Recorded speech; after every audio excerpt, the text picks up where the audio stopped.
I'm actually going to let my panelists introduce themselves and just give us a little bit of a background about their current roles and how they kind of entered real estate, how they've moved up through the ranks, and a little bit about what they're doing today. So anyway, I'm going to begin with Jeanette Thalia.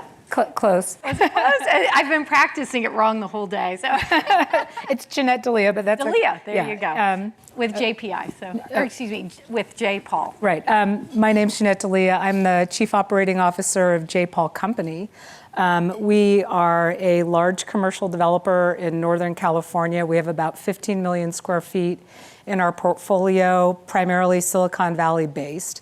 And my role is basically I do all the entitlements and the development work and the leasing, and I oversee operations for the company and property management. We self-manage everything that we do. I've been working for Jay for about 21 years, so I was really, there at the very beginning and helped grow the company, which was a phenomenal opportunity, especially back then.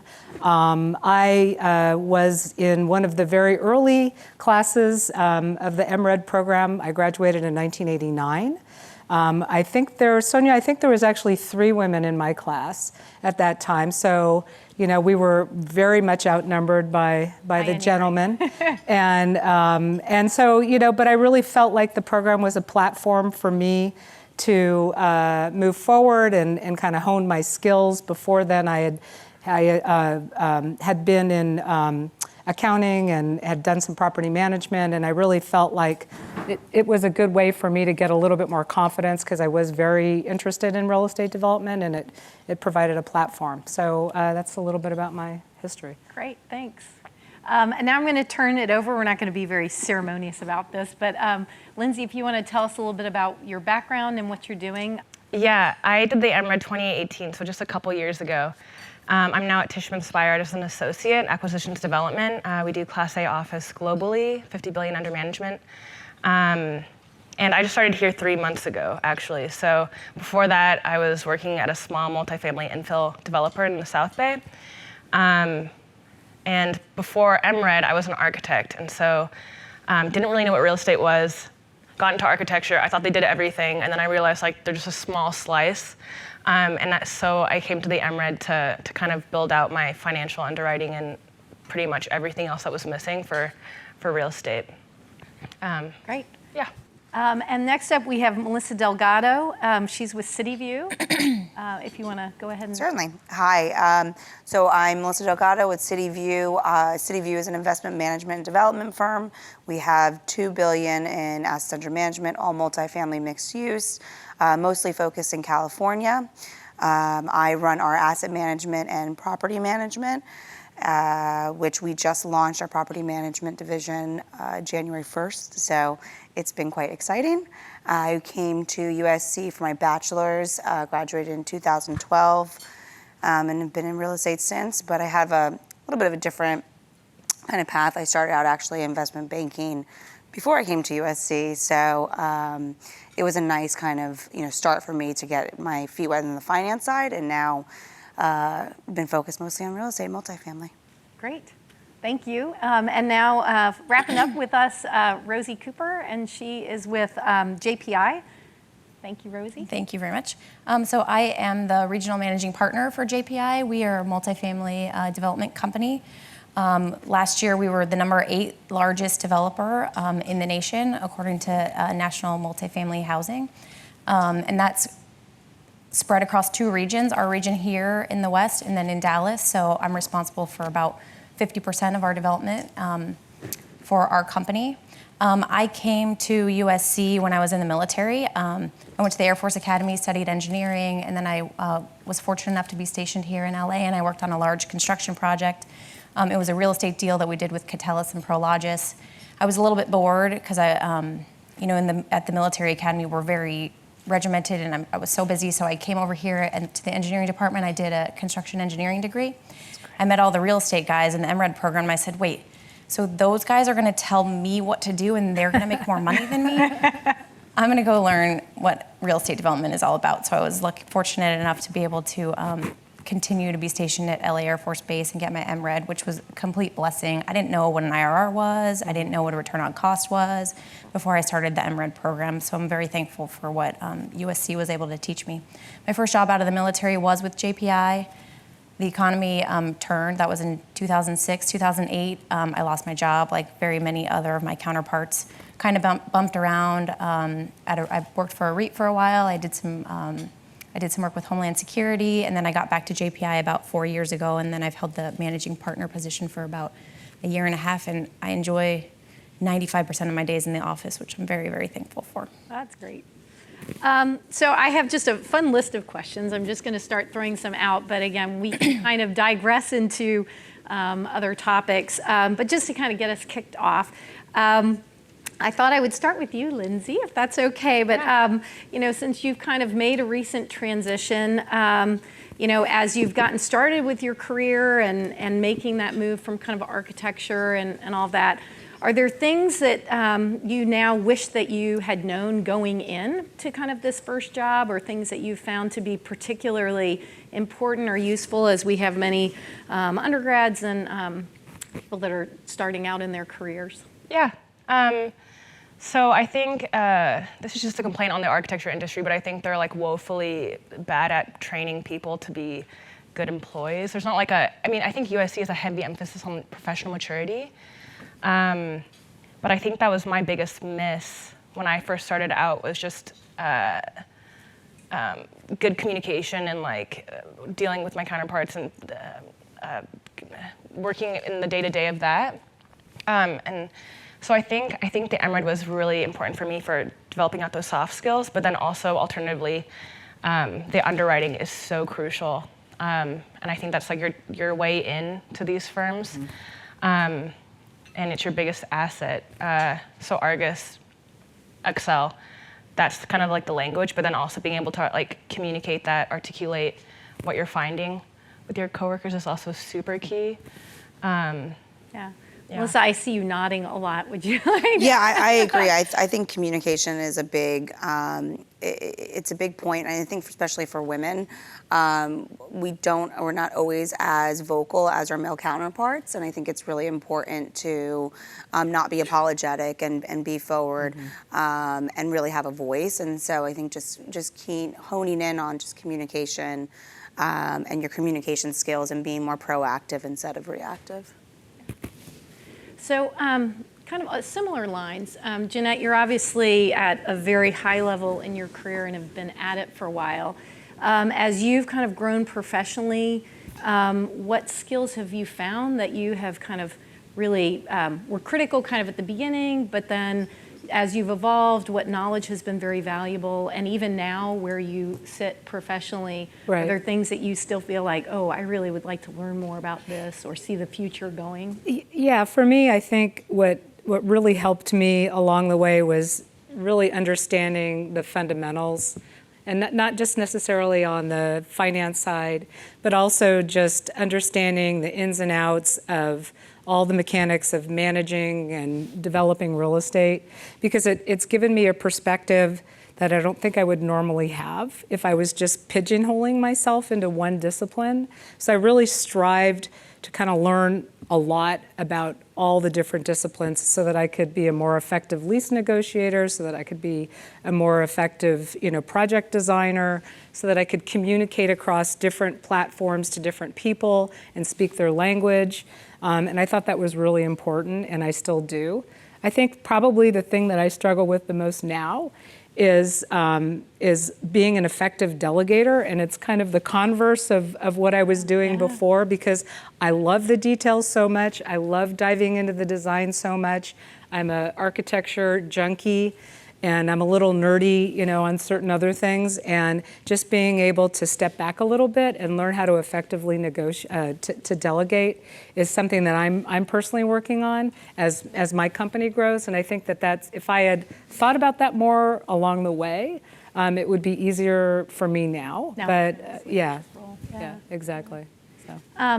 May I ask you a similar question, Rosie? Absolutely. I mean, just kind of how has your kind of learning path evolved over time? So, you've got kind of a set of valuable skills, and you started to highlight some of those as you began your career and made the shift kind of from the military and engineering into more of this real estate role, and then as you're kind of maturing and taking on bigger aspects of the business, what kind of skills have you found helped you at the beginning and that you are still learning today?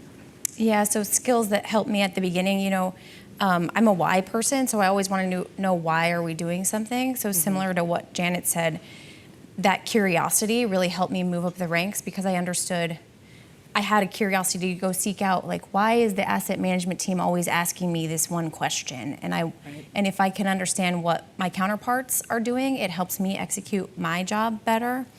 And then just kind of like an intuitive skill that I really appreciate that I try to have, and that when I have employees that have, is really, really helpful, is a sense of ownership, right? That task in front of me, that's my job, unless it's specifically somebody else's job. Yeah. And then a sense of urgency, right? Time kills deals in real estate. Yes. So the faster we get stuff done, the better and more valuable we can be. Yeah. Well, that's very interesting. So, I guess when we think about our jobs, just kind of a soft pitch out to all of you, but I think it's helpful to the audience to have a feel for what you do. Are there particular aspects of your job that you really just like? You said you love going to work every day, but kind of your most favorite parts of the work you do, and perhaps the least favorite parts, would be kind of interesting to the group. And really, anybody can kick us off on this one.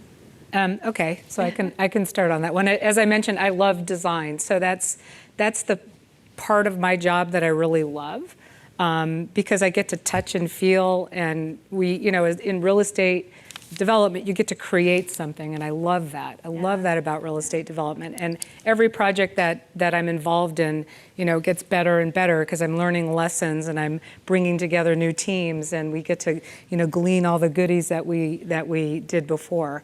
And I love that. I also really love negotiation, which is something that I've had to learn over time, but it's a sport more than any. I mean, it's what you do, but it's really can be a sport if you approach it the right way. And there's a certain amount of satisfaction that you get from getting to the end of the deal and knowing that both sides feel good about where they are, and being able to creatively problem solve along the way and just collaborate, because it's not all about who wins and who loses, because if somebody wins, then you haven't negotiated a good deal. Well, and it's not personal. And it's not personal. That was a big, transforming moment for me in all of that business, was realizing, like, it's not personal. Yeah. If somebody disagrees with you, they want something else, they don't think that you're being fair, it's business. It's not personal. So, yeah. So probably I'd say, out of looking at over everything, I think the thing that I don't like the most is HR. Yeah. And I mean, I love our employees. I love the team that we've built, and it's wonderful. I'm one of those people. It's just like, okay, just do your job, get it done. Don't just focus on your job. Don't worry about all the drama. We have, and our CFO calls it girly drama, even if it's not girls, which I think is a terrible way to put things. But I mean, don't focus on the drama, but focus on your job. Focus on your relationships with your coworkers, and it'll all be okay. I mean, obviously that's kind of a naive in a way too, to expect that that's the way it's going to go. But that's how I operate, and so I have a hard time with the HR. Yeah. So. Yeah. For me, I mean, I view everything in relative to pre-real estate, post-real estate. So pre-real estate and architecture, you're very much like a service provider. Right. And I think the thing that's provided perspective from that now is that in real estate, you're in the driver's seat. You control all the variables. You're working with top people in every industry. And I think that's what I find most satisfying, is that it's just such a wide exposure. And it's not like, you're in the weeds when you're underwriting a deal or doing your day-to-day, but right. There's frequent moments to get a broader sense of perspective. Yeah, that's the best thing. And no day's the same. Yeah, exactly. So one day you're, attorney, one day you're leasing, one day you're finance, one day you're design. Yeah. Right? And I think I have the advantage of being early on my career, where I feel like you can't not like anything. I'm doing some asset management now, and it's not my favorite, but as long as you're learning, it's like, Right. it's kind of fun learning. Yeah. So. Yeah. So I think similar to what Jeanette was saying was the favorite part of my job is the creative problem solving, and it is on a daily basis. There's something new that's constantly happening. So whether it's, dealing with a business plan and trying to make sure that it's going to work and being able to pivot, or on the development side, coming up with a product that there's going to be demand for with our target demographic. I mean, there's constantly just problem solving, and being able to be creative about it is very rewarding. It's very challenging, but it's also very rewarding. I think also HR, but mostly just hiring. We're in such is the hardest part right now. It's such a tight labor market, and it's really hard to find good talent. So that's been a really challenging part, and I think it's just kind of where we are in the market. Yeah. Agreed. How about you, Rosie? The parts I love most about my job is the people. I have a great group of people who are really fun to come in and work with every day, in and out, and they're charging hard to really meet our business plan, and that's really fun and exciting. And then every day is different for me, kind of like you said. I mean, this week on Monday, I was in a leadership training event. On Tuesday, I was in a business plan review meeting. On Wednesday, I was at an investment committee. On Thursday, I was at a park dedication, and today I'm here. So my day never looks the same, and that's pretty fun for me. As far as things that I don't like sales. And I'm constantly having to sell, whether it's selling my business plan to somebody that works for me or selling my idea to somebody above me. I'm so logical. I'm like, here are all my facts. I've already reached this conclusion. Why aren't you here? Right. No, yeah. But it's a skill no matter what you're doing. If you don't think you're in sales, you are in sales. So you need to learn how to communicate your vision and what you're trying to get people to do. Well, that is a perfect transition for my next question, which is kind of probably more like internal sales, like selling yourself. So when we think about, even just getting started with your career, or kind of your more advanced place in your career, how do you advocate for yourself?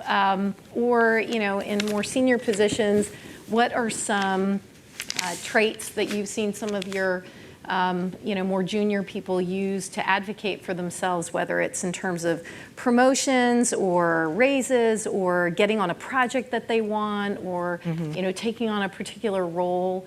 Are there any kind of times or examples of approaches at work? Because I know for a lot of people, and really, it can happen at any point in your career where you kind of are, I really think I deserve a raise, and it's not a woman issue. I think it's universal these days of how do you go about it. Now, historically, we've said, sometimes women have more difficulty kind of doing that, but I think it's, applies to both genders in this day and age. But I'm curious to see kind of what your experience has been, or what are kind of some useful ways to approach it. And really, we can go down the line and keep it organized, but do you want to just dive in? And Do you want to Well, go? I do feel passionate about this. Okay, good. I think you need to have a good relationship with your supervisor. And if you don't have a good relationship with your supervisor, work on it or find a different supervisor, because they're a good advocate for you, and they should know what your business goals are.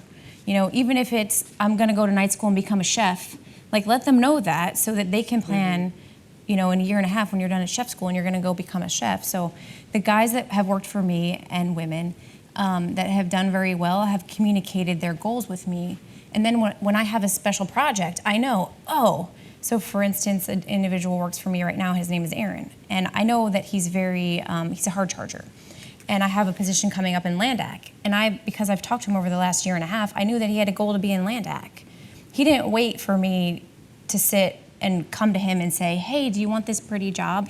He communicated with me what his goals are. So if your supervisor doesn't know what your goals are, they can't help you. And they want to help you. If you do great, they look great. And everybody wins. So, really be open with whoever you're working for. Or if it doesn't work with your supervisor, find another sponsor in the office that you can talk to and get advice from, and they can be an advocate for you. Yeah. And I know you also had kind of a personal experience with that too, as you were kind of getting into your kind of more managerial roles. Sure, Would good you point. mind kind of sharing that? So as I've been well in with this position everybody? for about a year and a half, and 2 years ago we kind of had a changing of the guards at our firm, and and we had our CEO came to our office and was working on reorganizing the office, and I knew that he was out in the market looking for somebody new to come and run our office. And it took me about 2 months to realize, like, oh, he's not going to come to me. He doesn't know I want that job. Right. I have to go to him and be prepared and have a good sales pitch on why it's better for him to take a chance on me, who he already knows, than to go hire somebody outside that's an unknown but might have more experience than me. And I, luckily enough, I was the choice. And that also challenged him, right? If he knows that I'm ready for that position and excited and have my hand up, he can't put somebody mediocre in front of me. So I kind of looked at it like a win-win. Either he gets somebody amazing in front of me and I get to learn from that guy, or I get to jump into that position and he's got to support me and make me successful. Yeah, that's And that was a big turning point for me. I didn't know that. I thought, oh, he's going to just know I'm great.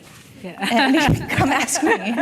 Yeah, no, I concur with what you've said entirely in terms of understanding, everyone's goals, and don't be afraid to ask. I mean, it always blows me away that I have employees that aren't even willing to, it's review time, and they don't come to me and say, hey, it's been a year, can we talk about this, or just communicate with your boss. And so I almost, and in the salary negotiation, I'll say, okay, well, we're thinking that we're going to bump you up to this, and sometimes people just say, oh, okay, thank you, and I'm thinking, wow, that speaks to so many other things that as well, because it's like you're not advocating for yourself. You're not learning negotiation skills, and that's so much a part of our business is negotiation. So don't be afraid to approach your supervisor when it's that time of the year and advocate for yourself. Be your own best advocate, because as you said, you can't assume that we're going to know. And when I hear through HR that, oh, so and so is asking about when the review is happening, it's like, no, come to me. Just say, hey, Jeanette, let's talk. I've done all these great things, and I want to share them with you. So, but yeah, that's my 2 cents. Yeah. It's worth more than 2 cents. Yeah, I have to agree. I think it goes back to what I was saying earlier about the skills that I wish I had known kind of earlier, was really just the communication and not being reactive, but being proactive, because if you're a doer and you think that your skills are just going to show through the work that you do, it does, but it's not enough. You have to be vocal about it, and I think going back to communicating with your supervisor on a regular basis, that is one of the most important relationships, and understanding who the key players are in the company and making sure that you're fostering those relationships, because that's going to go a lot farther than just the work alone. The communication is just so key, and not being apologetic about anything, being forthcoming on what you're looking for and where your goals are, so that you could work in conjunction with your team to get there. Yeah. Well, and Lindsey, you've kind of changed a couple times, because you've been through kind of the architecture piece, but then, you were at a different firm just a little while ago. So Right. my guess is you've been through this a little bit. True. Similar to what they're saying, though, I think it's an iterative, your career is an iterative process, and I think there's no negotiation or pitch for yourself that should come as a surprise to yourself. You should be constantly thinking about taking in an experience and seeing how it filters into your catalog, and then seeing how it can put you to where you want to be. And maybe you don't know where you want to be yet, but you have an idea, and that can shift. And it shifted for me a couple of times. But at least being able to put those in conjunction with each other. And I don't think my philosophy on sales, it's not really so much as a sale. It should be an earnest, authentic, Sure. This is what I've done, and my work speaks for itself. I'm competent. That's led to me being confident in my approach to this. And there's a leap of faith every time, for sure, because it's going to be a shift, but yeah. So I'm going to shift gears a teeny bit and get a little bit more specific about kind of the women in real estate topic now. But I'm interested first in kind of hearing from Janette and Rosie about kind of women in leadership roles, and how has the real estate industry potentially changed over the years, and what is the effect? Does a culture change because women are in more leadership roles, maybe with your company or other firms that you are aware of, or is it kind of same as it's been for a long time, and you're still seeing a lot of like, you got to break through, and I just love a little bit of perspective about that. I know that you had the best training of all, being in the military, on this topic. So why don't you can. So Rosie already had a funny conversation about this as we were prepping. I just can't imagine. Yes, Rosie. So I am the first woman to hold this high of a position at my firm, and I wasn't sure if they would be okay promoting me to this level because it is a solid, like, Texas Christian-based company. Most of my counterparts, their wives don't even work, let alone think that they could have a job like this.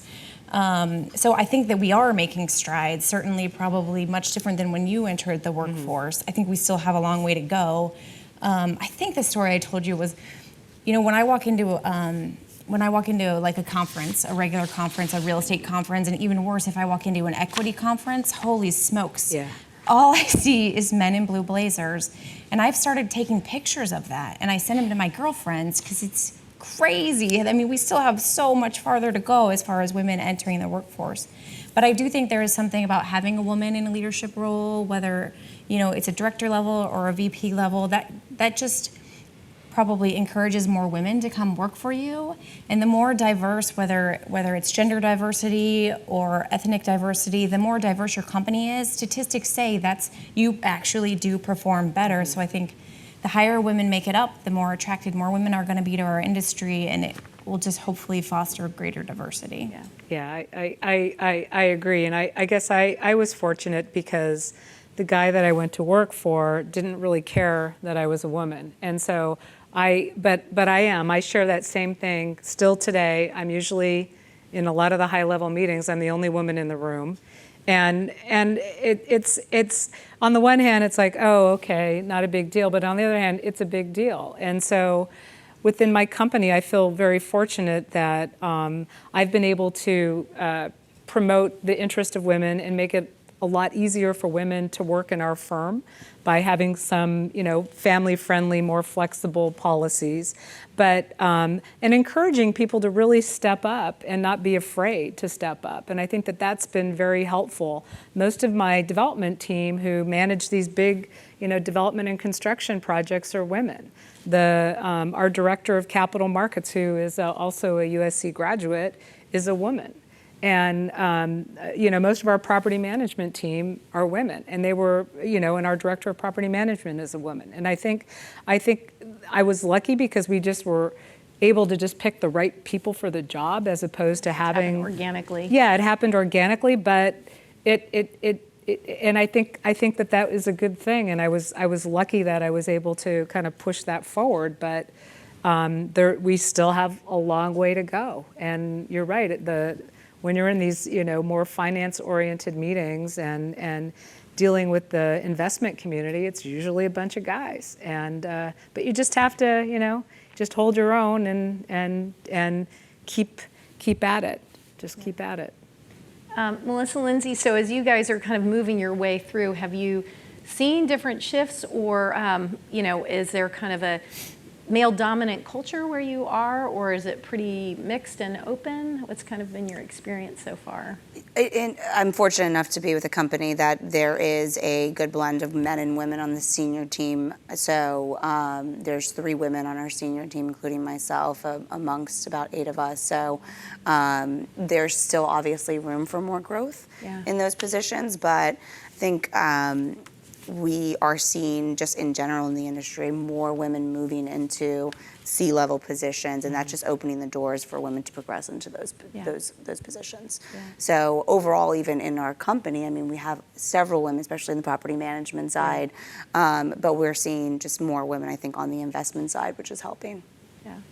Yeah, same. I think I work for a company, and I think people seek out companies that mirror their values, but Tishman Speyer has a ton of women in pretty high positions. And I think people are just comfortable with what they see, so I think as men get used to that, you just kind of, and there's some areas like construction, there's not a lot of women, and I've kind of struggled with that sometimes.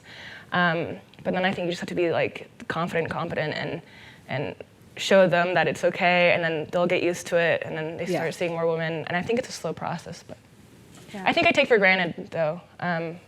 there's always a ton of women in my workplace. Yeah. Well, I think I noticed it most when I would go to conferences, and it sounds like you guys too. Yeah. So, it's not so much like when you're in a project meeting. I mean, it would, okay, maybe you're one of the few women or the only, but these are your colleagues. These are people that are, working on a project with you. You're all there together, sleeves rolled up. Yeah. So there's a common spirit and a language around it. And so I never had any issues with that. It would be like, particularly when I go to the ICSC conference in Las Vegas back in the day. And, I'd be at the conference with a lot of my colleagues there at a professional event. And there would be women that would be dancing on poles or in cages. And you're trying to act like, oh, you're okay with this. And you're like, I am not okay with this. And you wouldn't have another woman or two women to be like, what are we doing here with these people? Why is this happening? Yeah. And I think it's happening less and less like that, but it's, so along, kind of shifting a little bit, but when we talk about, women in the workplace and all that, one question that invariably seems to come up when, I'm talking to women that are kind of getting started in their careers is the whole issue of kind of family and work and life balance and how that has evolved over time. I'm sometimes hesitant to ask the question because I don't want to be one of these things where it's like, the actress gets asked the question, she's like, well, you never asked my colleague that, so why should, But the reality is, we get pregnant sometimes, we have maternity leave, there are, children, husbands, partners, parents that need help, life is more and more complicated in those regards. And so I'm curious kind of how you're seeing companies address that, if you've had challenges, how you overcame them, kind of what is happening in today's culture in that regard. And really, it's open to everybody, clearly. Well, I can speak first. I have 3 kids, and I'm in the thick of it. I have a 10-year-old, I have a 7-year-old, and I have a 5-year-old. And I remember when I was in my 20s in college, and I would think, I can have it all. Of course, I'm tough, I can figure all this out, I can balance everything. And now I kind of reflect back, and I can't have it all the time. So there's gonna be some times when I need to take maternity leave, and I didn't take all of my maternity leave. And looking back, I wish I would have taken as much time as the state allowed me to, so I do kind of regret that. There's gonna be times when your parents need you, there's gonna be times when your kids need you more, and there's gonna be time when your work needs you more. So it's not a balance, it's more an arc of what do you have to give your time to at that moment, and hopefully you work in a supportive enough environment, and you have a culture at your firm, which I'm lucky enough that I do, that they can understand that sometimes I need to leave at 4 to help pick up my kids because my husband's traveling, but then I'm gonna be on my email again at 8 and finish everything up that night. Right, yeah, that's a good point. Yeah, I agree. I think it really starts with the culture of the company and identifying a company that allows you to have a little bit more of a balance and is respectful of your time outside of work. I've been in situations where that wasn't the case and it was really challenging. But I'm fortunate enough now to be with a company that there is a good balance and there's a respect that there's going to be certain times, on the weekends, I may not get back to you right away, or I may not work every single night, and that's okay. That's not expected. But it is it's your own kind of personal challenge that you're going to have to work through, I think, because everyone's different. Everyone has different objectives. They have different issues going on in their lives, and so it is just understanding when you have to put the time into work and when you have to focus on your personal life, and how you balance that is really, I think, just kind of a personal process. Yeah, and I agree, and it's so important to take care of yourself, though, and make sure that you do that, because you're not going to be effective as a mother or an employee if you just are running yourself ragged. And to me, it's also learning the boundaries, knowing when not to answer your email, knowing that you don't have to look at your phone all the time. And because you can't be effective in either role if you're trying to, check email while you're at the park with your kid. And I think also seeking out companies that have family-friendly policies is a great thing, if you have that ability to do that, because I look at it as also, on the flip side, as attraction and retention tool, Yeah. right? I mean, most of my staff have been at the company for more than 10 years, and we've watched all of them have kids. We've watched them all go through that process, and I've said to them, look. One of my senior people came to me and she says, I want to come back to work, but I don't want to work 5 days a week. I really want to spend one extra day at home, taking care of my kids.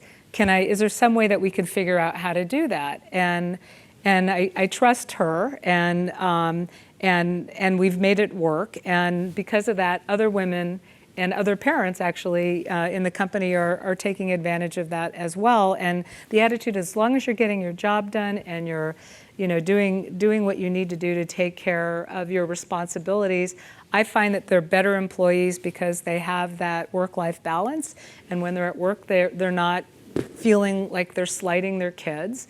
And when they're at home, they're not as worried about work. So I think the more that you, as employees, that we seek that out, I think that is going to also push employers to move to more family-friendly initiatives, and beyond what the state requires. So I think I don't know. That's my perspective. That's great. No, Yeah. very helpful. Yeah. Do you feel that at your new company that they do have such policies? Yeah, no, they're great at that. So I have the luxury of not having any dependents currently, and I think work-life balance is super important. But also, I think if you're just graduating, take advantage of that and just go on at work, and don't, like, I see some of my friends who've graduated. They're like trying to push, like, I don't know, creating more time for personal space. So I'm like, if you have the luxury and like the support and the income to like go all out at work, you should just take advantage of it, so that when you do have a family, this is my plan, so that when later I'll be in a position where I have seniority and like an established system and relationships where I can play that balance more. Well, I mean, Janette even said that, right? So when the person asked for the 1 day a week, they had a really strong track record. Right. Had been very productive. She trusted them, right? So, having that is probably a really valuable asset, kind of ace in the hole when then you go forward. And I'm sure for Melissa, as you go forward, your company knows what you're capable of, all of those things. So it's kind of a mutual. Certainly, and I think it's a good point, because there is a certain level of expectation when our analysts are leaving at 5 o'clock before other people. That's a problem. I mean, we expect that you're going to work a little bit harder when you're starting out in your career, and I think you build that good rapport, and over time, then there's a little bit more flexibility, because now your work product is known. But definitely when you're starting out, take advantage of that time to put into your work so that you can continue to grow. Really valuable point, yeah. So am I fine on time still? Okay, good. So I have just kind of changing gears here for a little bit, but just kind of going back to more general advice. We talked a little bit about this on our conference call, but there's so much focus on needing to be perfect all the time, right? And so people have said, when we make mistakes, and there's kind of a shift in the dialogue, but there's still a discomfort. I don't know if it's a particularly female issue or if it's kind of more broad now, but this level that you have to be perfect, whether it's looking perfect all the time on your social media or this or that, or professionally being perfect, but no one is perfect. Yeah. So I'm curious to have you all speak about times that you've made mistakes, how you've handled those. Specifics are always good too. So if there's kind of a story you can point to, but just generally speaking, it's hard. I mean, you screw up, you make a mistake, and then what do you do? And how do you kind of grow from that as well? So. Anybody want to take the tough one? I can start. So my first job out of the military, I had graduated from the MRED program, and I worked for an individual named Steve Dominiak. I worked for him twice over my career. And I remember he would always say, bad news doesn't get better with time. Ooh, yeah. And that really, really stuck with me. So I did make a mistake. A couple months ago, my land act guy came to me and he said, I got to tell you, we signed this brokerage agreement, and we are going to end up giving away about $2 million to a broker that we never intended to, because he's going to get an upside after a certain dollar value when we sell this piece of land. And I said, oh. okay, can you explain it to me? And then he started explaining it to me more. And then I said, I signed that, didn't I? And he's like, yeah, I didn't want to tell you that. And so I went to our general counsel, and there was no ethical way that I could get out of it. So I had to call our CEO and say, I just made probably a $2 million mistake. And so long as I think you're always honest and you don't repeat the same mistakes, and you come with solutions, or you come with, here are the 10 solutions I tried, that's the best you can do. Right. Yeah, that's a really good point. Yeah. Yeah. Yeah, I have to agree. I think the times where there's the most growth is through these learning processes and when you do make mistakes. I think being vocal about it, though, not trying to hide it. Once you hide a mistake, you lose credibility, and it's really hard to come back from that. Recently for me, we launched with the property management company, we created a leasing team, but I just structured it the wrong way. I called it a call center. There was not the right expectations set, and so it was just not working out, and it really impacted our leasing momentum. And even now, as I'm rebuilding it, there's still a lag, and so I was the first one to point it out. I knew that there was a problem, and I went to the rest of the team and said, we have an issue here, and we need to fix it. And so, it just helped me learn, okay, what mistakes were made, and how can we do this better going forward? And so, but I do think that had I not been vocal about it and someone pointed out the problem to me, it would have been a lot worse. Yeah, I agree. I think it's important to just own up to it.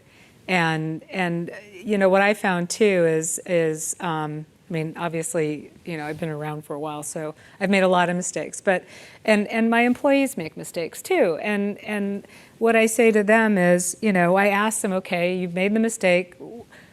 What were you thinking when you made that mistake? Tell me what you were thinking, and not in a way like, what were you thinking, but more like, tell me what your process was to get to that mistake, because our business is so dynamic that sometimes it's a lot of stuff is just a guess. I mean, it's not even as black and white as I missed some language in a contract. It's more, hey, I thought that this was going to work, and this is the strategy that I was, analyzing, and I thought about X, Y, and Z.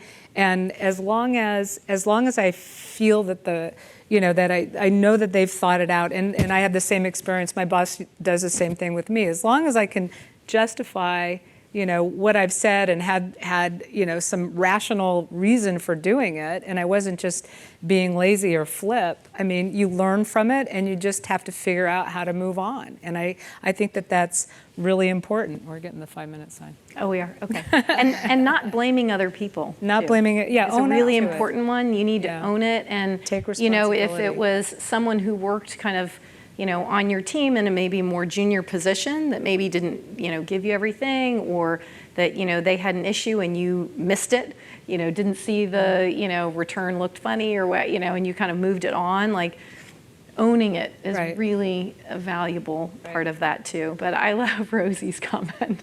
I thought that was great. It doesn't get any better with time, it only will get worse. Lindsey, did you want to share? Yeah, I think earlier in your career, I have a number of supervisors, and usually they catch any mistake I make, and usually I don't have enough power yet to make big mistakes. But in terms of smaller things, I think just communication solves everything. In terms of with your boss, what are you thinking with this? The timeline for this deliverable, or what is the deliverable? Just max communication with consultants. Anything is usually solved by over communicating. At least and mistakes at my level. Right? Yeah. So if you don't know something, don't assume that you're supposed to know, that you're wrong or that you're unprepared if you don't know something. That's why you have either a colleague you can ask or a supervisor or someone. If there's information that you need, don't be afraid to kind of, again, it's part of the advocating for yourself if you need, help too. So I think that's a mistake that I see a lot of younger people make. When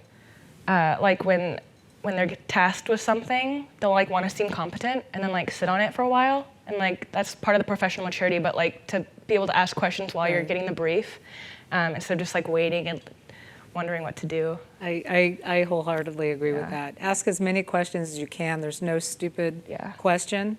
because you're just showing that you're, thinking, and that's an important thing, to demonstrate that you're really actually diving into the details and trying to understand what your task is.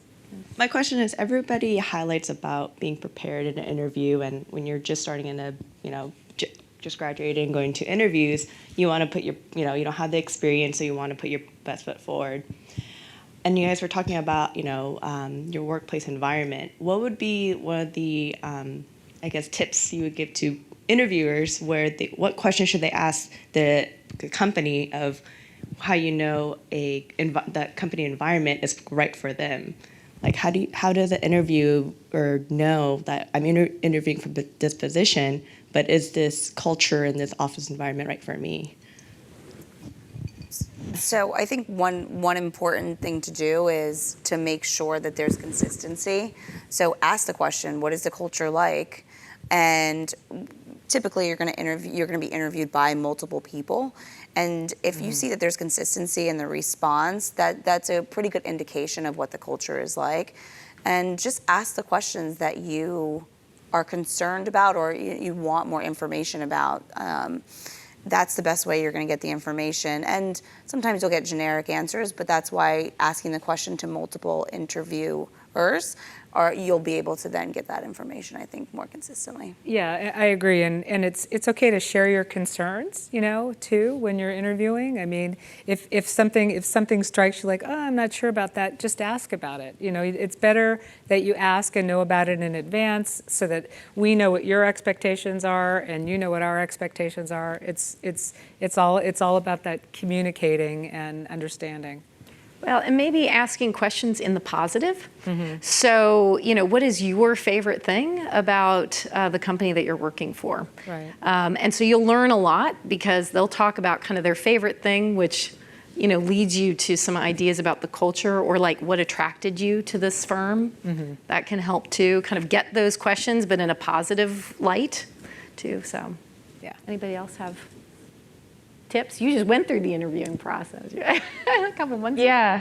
No, and I mean, I think that's a great point, the consistency, just understanding the narrative and story, because it's a dual sale. Like, you're pitching yourself to them, but they very much are trying to hire good talent. So they'll give you a pitch, and like, you can usually, everyone knows if it's BS usually. I mean, you can tell whether it's inconsistent or something just doesn't seem right. But also, I think a good question is, why are they hiring? It kind of tells, it gives more light to their narrative for their company. Is it because someone's leaving and they have a really high turnover? Or, which has certainly been the case for me. Or maybe their growth patterns, or who knows, but it usually sheds light. Yeah. I was just wondering, with some of the C-suites and boards and things, there have been movements to have a required woman or a position a mandate. Do you think that's actually more of a disservice, because then that woman is sort of called out and isolated and maybe not there for the merit? And should it just always be the best person for the job, or is it necessary to break barriers to have some sort of aid like that? That's a good question. I have really mixed feelings about that. Yeah. Because I feel like you said, I want to be in the room for merit. I don't want to be in a room because I'm the token woman. But I understand that, if you don't have those initiatives, then it makes it harder for women to break through. But I would much rather be there because of what I'm capable of doing and how people perceive me than because I'm the token woman. Yeah. I think it's a good thing. I do have mixed feelings about it. I don't know what the perfect way to do it is, but I think that's a good start.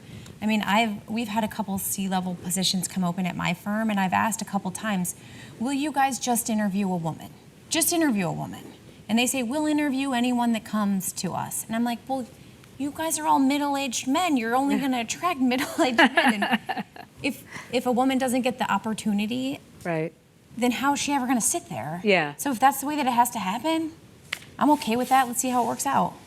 Hi, everybody. Thank you so much for coming today. I'm a senior at USC, graduating in May, and I'm currently in an internship where multiple people are giving me assignments, which I'm sure happens to everybody, and it's been a challenge for like in terms of timeline. Like I say, oh, when do you want this? But I was just wondering, what do you think the balance is when you're working on somebody else's project, it's taking a little bit longer, and then somebody else is waiting on their project to be done? What's your recommendation in terms of balancing workload from multiple people and just getting started and always wanting to say yes because you don't want to say, Right. I don't want to take on your project even though I'm 20 hours deep, Right. So I was just wondering what your recommendation I mean, do you have a supervisor that you directly report to, or are you reporting to all of these people at the same time? As an intern, I think it's everybody at the same time. Because because I was going to say, go to your supervisor and ask them to help prioritize. Is there somebody that's you feel is kind of more of a mentor to you of the group? I mean, because that you could also approach them and say, hey, I'm having difficulty trying to understand what I should be doing first, or whose work I should be accommodating first, because it is about prioritization ultimately. Yeah, we had this issue at my workplace where I would there'd be like a fire drill and I'd have the intern help out, but she was like, oh, I'm working on this other thing, and I'm like, this is higher priority. So as long as if something new comes up, just be like, I'm working on this. Is this higher priority? And this is, try to think about how long it'll take you and just file it away in a order system. But make everyone aware of what you're already working on when they ask you for something. So. Because then at least they know too, I'm using the internet. I don't know. Yeah. So this might be more of a personal issue, but I feel like it's definitely not. The question of perfectionism came up. So when you're trying to prove yourself, you're young, there's this idea of micro failures. It might not be a big failure, like you're losing $2 million, but there's those tiny errors. And I feel like we get really hard on ourselves, and we want to prove, and we want to show that we can do what they're giving us. So how do you, and I bet you guys have probably experienced that, so how do you manage, or how do you make yourself comfortable with those micro failures? Just remember, everybody makes mistakes. You're not the only person that has ever made a mistake. And use it as a learning experience. And I know it's really easy for me to say that because I'm not the one who made the mistake, but I do make mistakes. But I mean, just recognize that you're not the only person. You're human, and you're going to make a mistake, and don't be hard on yourself. Just file it away, learn something from it, and try and move on. Yeah, I would shift maybe the internal dialogue to even calling it a mistake. I know I'm the one that labeled it that, but but I go back. I'm going to change that. But think of it almost like a data point. So this is me with my doctorate hat on. But if you think about okay, you screwed up a test or an assignment, or you were putting together a package for your boss and you messed up the calculations on this thing.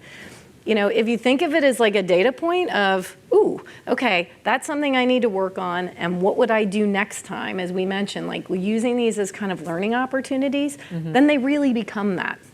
And then it's not oh gosh, it's a micro failure. Even the name, it instills panic, right? So if you kind of can shift the internal dialogue of this is a data point, ooh, I can learn from that. Right, that's, then hopefully you can kind of move through that, and just reminding yourself, we are all here. We've all made mistakes. I'm sure we had a room of 1,000 people. People are oh yeah, I did one of those. Oh, I did too. And you're going to continue to do it too. It's not like it only happens at the beginning of your career. So it's just. Yes. Yeah. I would also add to that it's not about the mistake as much as it is about how you bounce back from it. And so how you respond to that mistake and what you learn from it, and your actions afterwards are more representative of kind of your growth and in you and your character, more than the mistake itself, because everybody makes mistakes. Yeah, that's great. And that's a good one to wrap up on. So with that, thank you all so much for coming. It was great. And thank you so much to our panelists. On your way out, there's a little gift for you at kind of that back table. So make sure you grab that, but take a moment to certainly, exchange business cards, and feel free to chat with us as well. But let's give our panelists a big round of applause.